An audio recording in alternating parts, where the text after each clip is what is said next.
стратегийн гол салбар байдаг. Дэлхийн нийт технологи инновацийн салбар хамгийн хурдцтай хөгжиж байна. Тиймээс энэ салбарыг Монгол улсад хөгжүүлэх бизнесийн боломжийг тэлэх, үнийгээ дагаад нүүрс төрөгчийн ялгарлыг бууруулах боломж байгаамаа. Үүний илэрлэл нь Монгол улсад цэвэр технологи инновацийн бизнесийг дэмжих замаар ногоон ажлын байр бий болох хөтөлбөрийг эхлүүллээ. Хөтөлбөр Даян дэлхийн байгаль орчин сангийн нийт 1.7 сая Америк долларын санхүүжилтээр 4 жилийн хугацаанд хэрэгжинэ. Монгол улсад үйл ажиллагаа явуулж байгаа 90 гаруй мянган аж ахуй нэгж байгаагаас 80 гаруй мянга буюу 97%-ийг жижиг дунд бизнесүүд эзэлж байгаамаа. Иймд технологи инновацийн бизнесийг дэмжих гарц бий болж байгаа юм. Ер нь бол одоо эхэлсэн явж байгаа тийм бизнес эрхлэгчдийг тухайн орны нутаг дэвсгэрт нь одоо брэнд болгох, тэр брэнд болсны олон улсын зах зээл дээр гаргах дараагийн шатн дээр дэмжлэг үзүүлэх ийм хөтөлбөр гэж би ойлгосон. Ер нь бол энэ хөтөлбөрийг цаашаа урт хугацаанд үргэлжлүүлээд үндэсний хэмжээний л болгомоор байгаа. Ер нь бол үндэсний хэмжээний тийм том хөтөлбөр болгох нь бол их ач холбогдолтой. Яагаад гэвэл Монгол улсын 90 гаруй хувийн нийт аж ахуйн 90 гаруй хувийн жиг дунд үйлдвэрлэгч учраас энэ нэг хэсэгт нь ингэж 4 жилийн хугацаанд тодорхой хэмжээний үзүүлчихэд нөгөө хэсэгт нь орохыг болохгүй. Гэхдээ энэ олон улсын олон улсын төр хөтөлбөрүүд байгаа. Дээрээс нь Монгол Улсын засгийн газар зөвж байгаа олон төрлийн одоо зээл одоо хөнгөлөлтөд зээлийн одоо дэмжлэгүүд байж байгаа шүү дээ, тий. Тэгэхээр эдгээрээ дэмжиж л авч гардаг л да. Энэ жиг дундын салбарч өөр амар хүн салбар байдаг аль улсаар.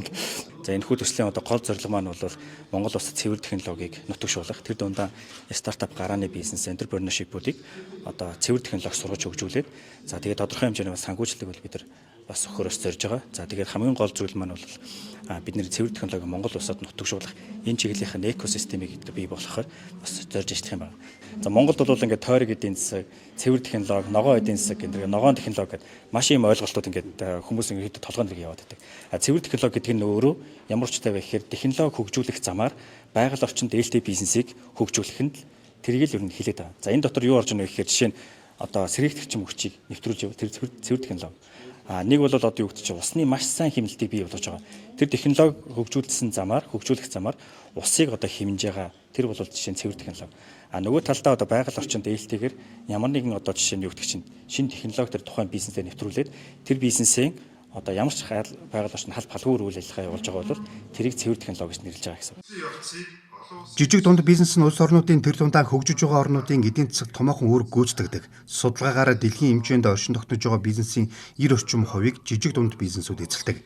Дэлхийн банкны гаргасан тооцоололоор 2030 он гэхэд дэлхийн хэмжээнд хөдөлмөрийн зах зээлчнэр гарч ирж байгаа ажиллах хүчийг шингээхэд 600 сая ажлын байр шаардлагатай гэж үзсэн байдаг.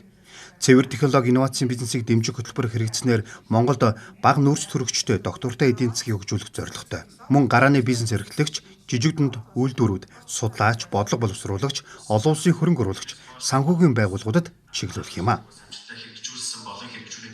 Цэвэр технологи инновацийн бизнесийг дэмжих төсөл маань бас 2 жилийн хугацаанд бас саатж агаад манай яг байгаль орчны яамны уул амьсгалын өөрчлөлтийн яамнаас бас бодлогын түвшинд дэмжиж энэ төсөл маань өнөөдөр эхэлж байгаад баяртай байна.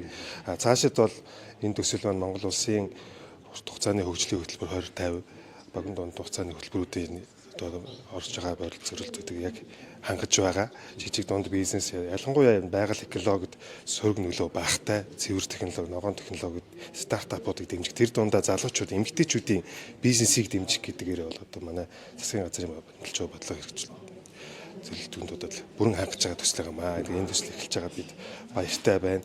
Энэ төслийн хэмжээнд бол одоо 2600 гаруй жижиг дунд үйлдвэрлэл стартапуудад менторшип бий, зөвлөгөө үзүүлэх ажил явагдана. Парисын хэлцээрийн дагуу хүлээсэн үүрэг буюу үндэсний тодорхойлсон хувь нэмрээ хэрэгжүүлэхэд бид нэр дэмжлэг үзүүлнэ гэж харж байгаа. Тэгэхээр энэхүү хувь нэмэр дотор нүүрс төрчлөхийн ялгарлыг, хүлэмжийн ялгарлыг бууруулах маш тодорхой зорилтууд орсон байдаг.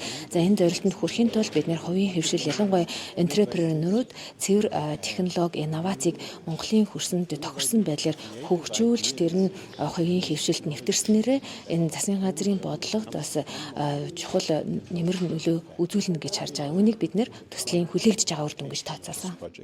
Хөтөлбөрийн хүрээнд 2600 гаруй жижиг дунд үйлдвэрлэгчдэд хүрч оролцогчдын 40% нэмэгтэй 30% нь залуучууд байх юм байна. Инновацийн цэвэр технологиор дамжуулан 90 гаруй мянган тонн нүүрс төрөгчийн ялгарлыг бууруулахад бодит хувь нэмэр болно гэж үзэж байгаа юм байна.